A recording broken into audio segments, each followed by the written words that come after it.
اعوذ باللہ من الشیطان الرجیم بسم اللہ الرحمن الرحیم۔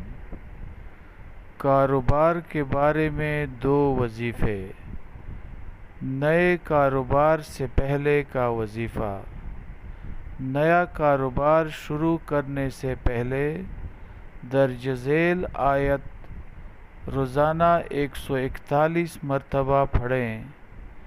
انشاءاللہ رزق میں وسعت آئے گی اور کاروبار ترقی کرے گا۔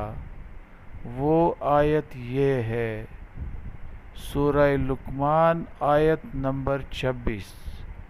للہ ما فی السماوات والارض ان اللہ هو الغنی الحمید۔ کاروبار میں خسارے کے وقت کا وظیفہ۔ اگر کوئی غم اور پریشانی میں مبتلا ہو یا اس کی مالی حالت بگڑتی جا رہی ہو یا اسے کاروبار میں نقصان ہو رہا ہو تو اسے چاہیے کہ وہ درج ذیل آیت کثرت کے ساتھ پڑھے۔ سورہ بنی اسرائیل آیت نمبر 87۔ الا رحمۃ من ربک ان فضلہ کان علیک کبیرا۔